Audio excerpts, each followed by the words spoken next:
Okay, guys, what's today's topic? There's an exact square between Mars and Venus. She's retro back about 18 degrees, and he's at 18 degrees Libra. So, bam, the two of them are fighting. What the fuck was that? Sorry about that Rocky Horror Picture Show flashback. That show is clearly demonic. Um, guys, I thought we agreed we weren't going to bother with astrology because A, the topic's too complex, and B, it's kind of too stupid to be worth the bother. You know, the moon being in Uranus having some special meaning. This is a special message from the station management. If the moon is in Uranus, please consult a proctologist. Thank you. Better get some popcorn ready. This one's gonna be pretty long. No, modify the frickin' voice. Put it back to his real voice, please. Today, I want to talk about two specific energies that can be expressed through this image. Wait. Are we talking about astrology? Are we talking about the Tao? What the hell's the topic? Nope. Station manager says we're doing it this way.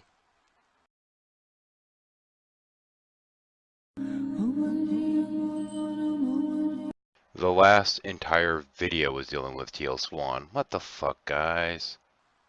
Yeah, tough shit. This is the next clip. As you know, I like putting myself on the line in this video, so I'm going to open up to you now. Most of you who've been following my story and my videos know that my childhood was extreme. I was subjugated by men, prostituted by men. I was used for their amusement since I was 6 years old. And yet, I grew up a beautiful woman. And so I did not feel the same kind of powerlessness relative to them that many women feel. Okay, so, we had astrology, the Tao, and now feminism? Women's rights?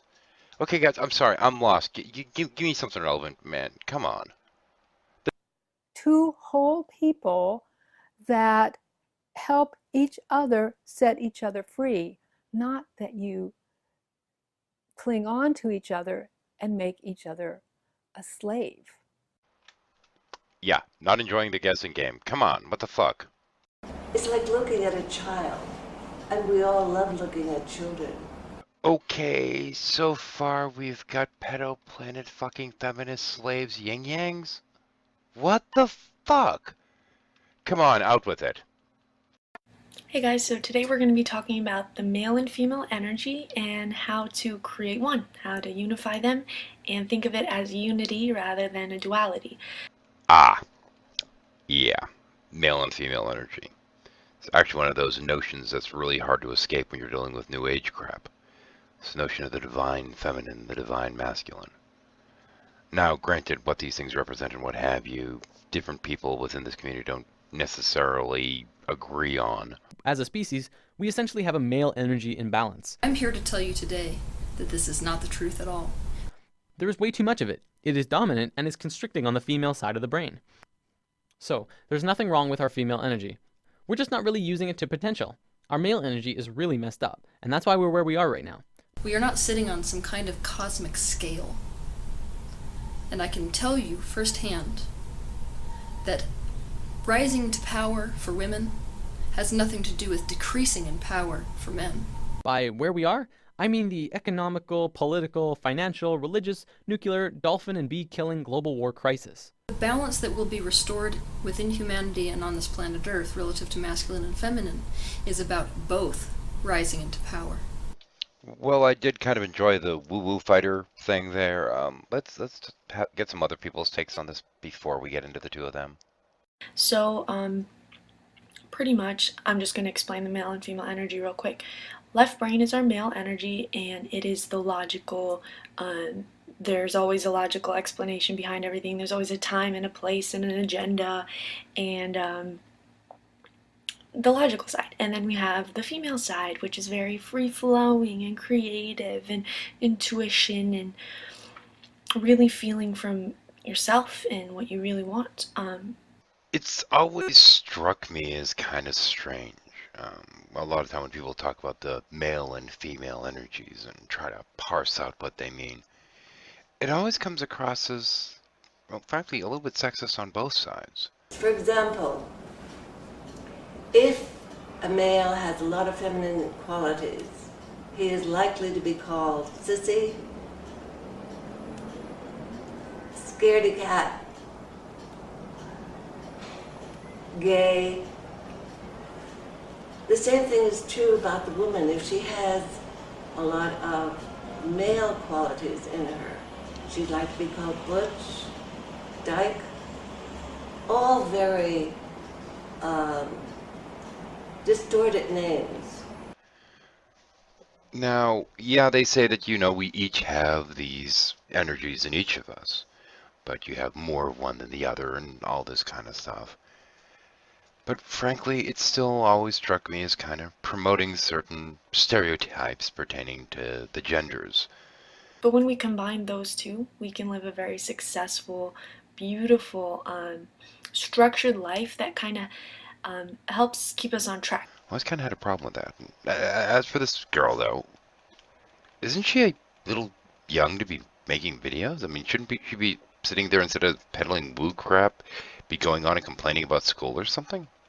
And I hope that our society can learn that this isn't the right way to teach our kids. We need to teach our kids to do what they want and just be creators and bring all sorts of new inventions to the world.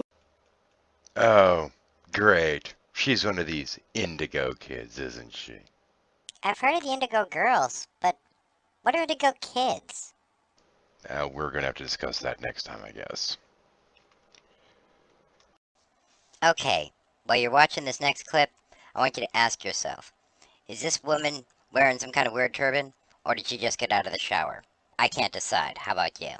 So when we cultivate both the stability in our mind and the relaxed flow in the emotions, we feel whole. We feel complete. We feel satisfied inside. In light of the feeling satisfied inside thing, I'm going to go with the turban because the alternative is just horrifying mental image. Both men and women have both stable energy and flowing energy. But we have to cultivate both to be in our power. When she says in our power, what does she mean? Now, what does that mean? This is about balancing our male and female energies. Women are feminine on the outside and masculine on the inside. Men are masculine on the outside and feminine on the inside. If we're all the opposite on the inside, doesn't that mean we have to kind of reverse all the qualities we ascribe to both? Which means we're all both. That's why it doesn't get us anywhere to say, I don't like men or I don't like women, because when you do that, you're saying you don't like yourself. Is this woman just nuts or something? So one is not better than the other. And as we move into the age of Aquarius, we're moving into triality consciousness. We're moving to a third position. Listen, lady, I know a lot more than two positions. What the hell are you talking about? One day our race will have no gender, because all people have both aspects present within themselves. This is why, from an energetic standpoint, gender is inconsequential. Teal, who the hell asked you? Let her speak for herself. We're moving out of duality and polarity of this male and female, black, white, God, Satan, yes, no, right, wrong. We're moving to a third position where there's 50 shades of gray, there's a million shades of gray. Get to the fucking point. And in the third position, we recognize that we're all both. The nearest thing I can figure out is that they're born pregnant, which seems to be quite a time saver. I know, but really.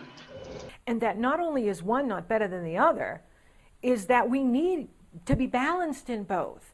And from my observations, it seems they're bisexual, reproducing at will. And brother, they got a lot of will. Okay, who else we have clips from other than the ones we've already seen? My first book. Since when are we letting the people that we reference on here talk about their books? Trust me, boss. Just trust me. This one's worth it. You gotta hear the title. It can't be that bad, can it? Yeah, man. This shit's pretty fucked up. My female, my male, myself and God, a modern woman in search of her soul. Fuck! With a title like that, it's gotta be self-pub. Holy shit!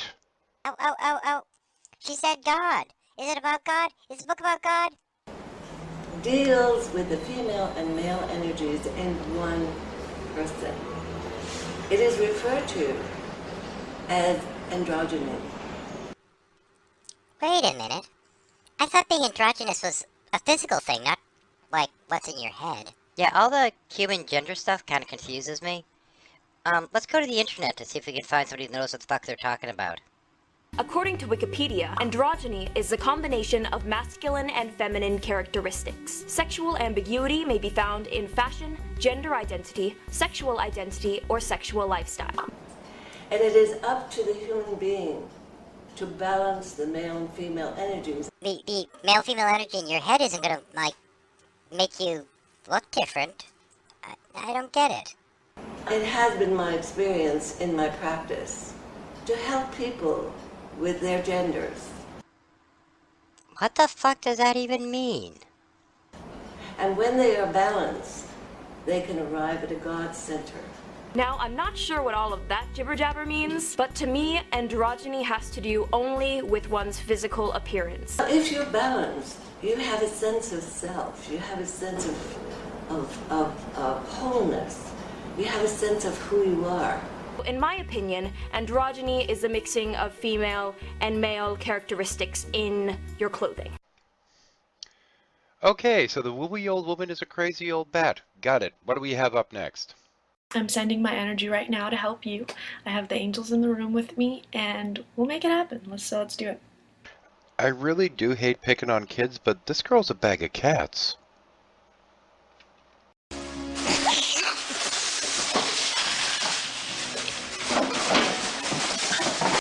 So you're going to put your hands on either side of your head, a few inches apart, and you're going to imagine them connecting to either side of your brain.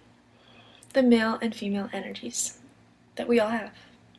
Yes, because as we know from the law of attraction, imagining shit makes it real.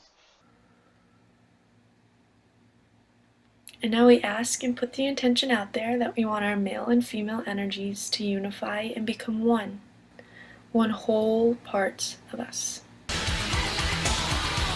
After a few minutes, you can go as long as you feel you need to. You'll start to feel the connection, almost like a cord going right through your brain. So I guess with alternatives like these, we're kind of stuck dealing with either spirit science or teal swan. Let's go with spirit science. Hey, man.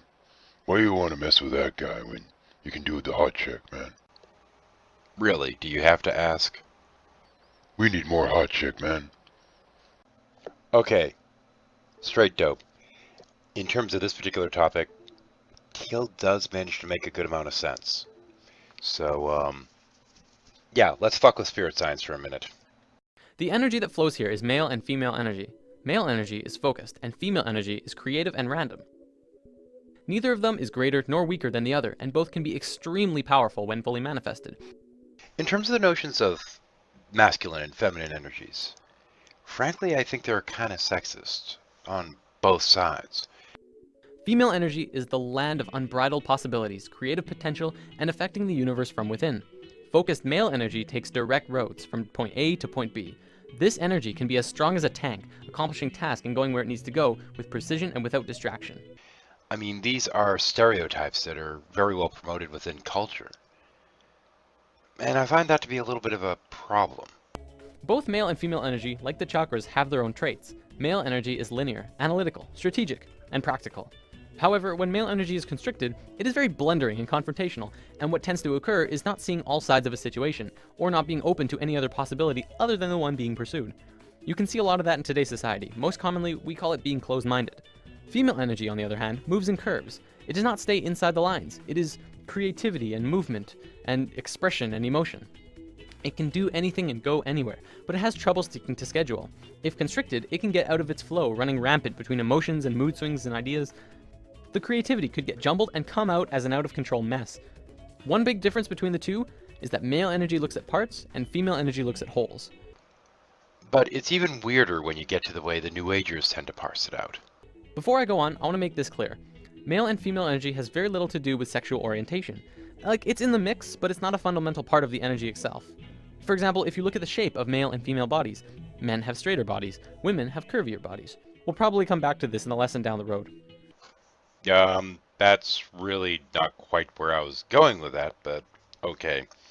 There's this notion that's promoted by spirit science and a lot of folks in this New Agey movement that asserts that we've been dominated in our society by male energy and we need to bring up the female energy and all this crap. And it kind of presents it as if, male energy bad, female energy good, or this kind of crap. Because it is such a preciously held belief within the spiritual community that balance will be restored once femininity rises to power and the tyranny of men fall. I understand that it is difficult to absorb this information and to accept it immediately. But it is time for divine masculine and divine feminine to finally figure out what its own inherent power is. Now, I've got to admit, when it comes to the majority of these people, it's much more fun to simply poke fun at them. Especially when it comes to the likes of Teal Swan, who I have opinions about, based upon things she said. I could manipulate my way into anything relative to men. And things that I think she might as well be saying.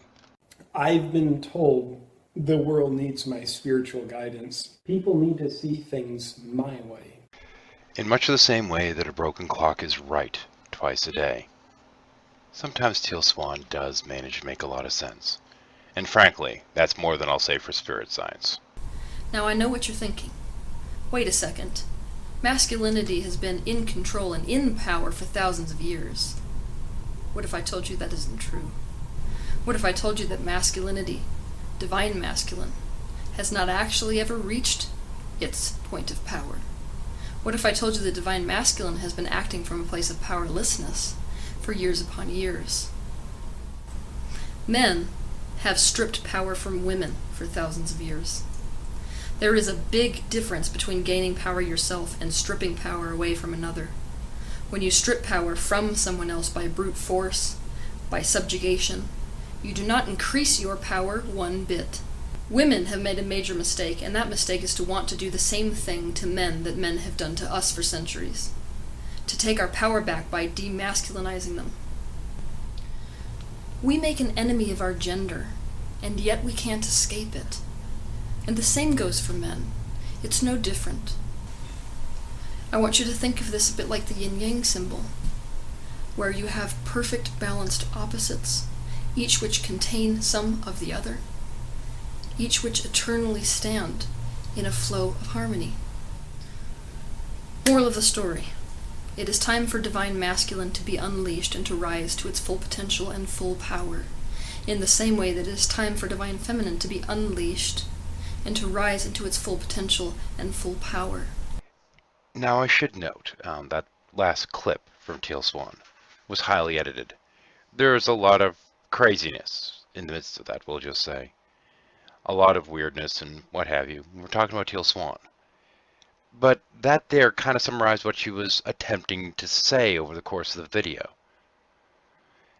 And sometimes even the weirdest among us can make some sense. Hell, look at me, I sit around all day playing with puppets. Thanks for watching.